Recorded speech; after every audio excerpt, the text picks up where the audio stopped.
Vijay info media சார்பாக வந்து மாணவர் வழிகாட்டி அப்படிங்கிற நிகழ்ச்சி வந்து நாகர்கோவில் நடந்தது. எனக்கு கூப்பிட்டுருந்தாங்க. அவ்வளோ மாணவர்களை பார்த்தது ரொம்ப சந்தோஷம். தேங்க்யூ, நன்றி.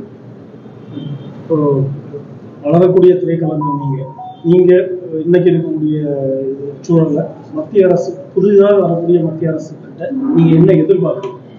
திரைக்கலைஞர்களுக்கு சப்போர்ட் பண்ணக்கூடியவர்கள் என்ன வேணும் அப்படின்னு எதிர்பார்க்குறீங்க? அரசு கிட்ட எதிர்பார்க்குறவங்க நான் பெரிய ஆள் கிடையாதுங்க. நான் வந்து இருந்தாலும் வளரக்கூடிய திரைக்கலைஞர்களுக்கு இப்போ அந்த மாதிரி வளரக்கூடிய திரைக்கலைஞர்களுக்கு அரசு தரப்புல வந்து என்ன வேணும்னு எதிர்பார்க்குறீங்க? என்ன உதவி வேணும்னு எதிர்பார்க்குறீங்க? இல்லை, கண்டிப்பாக அந்த அளவுக்கு கோரிக்கை வைக்கிற அளவுக்கு எனக்கு தகுதி இல்லை. அந்த அளவுக்கு நான் பெரிய ஆள் இல்லை. என்னால் முடிஞ்சது அது எப்படி சொல்கிறது, கோரிக்கையெல்லாம் வைக்கிற அளவுக்கு நான் பெரிய ஆள் கிடையாது. சாதாரண ஆள். என்கிட்ட சில பேர் வந்து கோரிக்கை அது இது பண்ணுங்க அது பண்ணுறேன், அதை பண்ணி கொடுத்த சாதாரண ஒரு வேலைக்காரன் தான் எனக்கு. அது வரைக்கும் தான் தெரியும், மற்றபடி தெரியாதுங்க. விஜய் அரசியலுக்கு வந்திருக்காங்க. நீங்களும் பல நலத்திட்ட உதவிகளும் தொடர்ந்து செஞ்சுருக்காங்க. இப்போ இப்படி வந்து தொடர்ந்து கண்டினியூவா பண்ணிட்டே இருக்க முடியாது. நீங்க ஒரு ஆக்டர் அப்படிங்கிறதுனால தொடர்ந்து பண்ணிட்டு இருக்க முடியாது. ஏதாவது ஒரு சூழ்நிலையில அரசியல் கண்டிப்பா தேவைப்படும், மக்களுக்கு நல்லது செய்ய. அப்படிங்கிற பட்சத்துல விஜய் கூட சேர்றது வாய்ப்பு இருக்காங்க. விஜய் சார் இவ்வளவு பெரிய ஆள், அவங்க கூட தான் என்ன கம்பேர் பண்ணிருக்காங்க.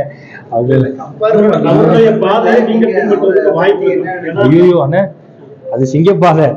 நான் வந்து சும்மா வந்து ஒரு வழி பாதை, சும்மா நான் பாடல போயிருக்கேன். சிங்கப்பாதையும் ஒரு வழி பாதையும் ஒன்னா இயக்கத்துல நீங்க ஜாயின் பண்றதுக்கு வாய்ப்பு இருக்கு. அந்த மாதிரி ஏதாவது சிந்தனை? எனக்கு அரசியல் அந்த அளவுக்கு எனக்கு அறிவும் இல்லை, தகுதியும் இல்லை. நான் சாதாரண ஒரு ஆள். நான் நல்ல செயல் சும்மா சைலண்டா பண்ணிட்டு போயிட்டு இருக்கேன். இன்னைக்கு வளரக்கூடிய இளைஞர்களுக்கு நீங்க சொல்ற அறிவுரை? அவங்க தானே எனக்கு அறிவுரை சொல்லுவோம். எல்லாரும் பயங்கர தெளிவா இருக்காங்க, எனக்கு தானே அறிவுரை கம்மியா இருக்கு. இருந்தாலும் இளைஞர்கள் கிராமப்புற இளைஞர்களாக நகர்ப்புற இளைஞர்களாக அவங்களுக்கு இன்னைக்கு என்ன தேவை அப்படின்னு நினைக்கிறீங்க? யார் அறிவுரை துறையில் அவங்க வரணும் இல்ல வேற என்ன?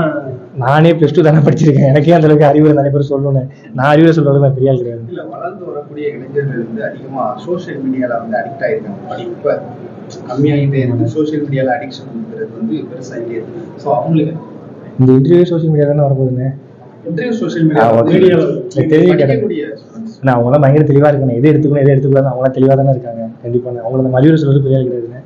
ரொம்ப நன்றி, தேங்க்யூ.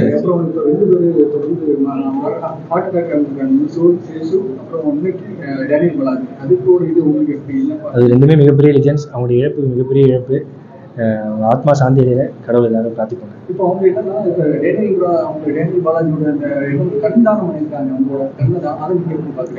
மிக சிறந்த விஷயம். ஒரு லெஜெண்ட் இது பண்ணாலும் சரியாக தான் இருக்கும்.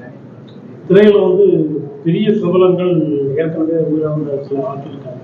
சிவாஜி ஆகட்டும், விஜயகாந்த் ஆகட்டும். இந்த இடத்தை ஈடுகட்டுறாங்க. இன்னைக்கு புதிய வருகை என்பது அந்த அளவுக்கு இருக்குதா? அதை நீங்க எப்படி பாக்குறீங்க? அந்த அளவுக்கு அதை பத்தி பேசுறது தகுதி கிடையாதுங்க. ஒருத்தோட இடத்துல இன்னொருத்தெல்லாம் நிரப்ப முடியாதுங்க. ஸோ அது அவங்க எல்லாருக்கும் இண்டிவிஜுவல் இருக்கு. அதை பத்தி பேசுற தகுதி இல்லை. நன்றிண்ணே, தேங்க்யூண்ணே.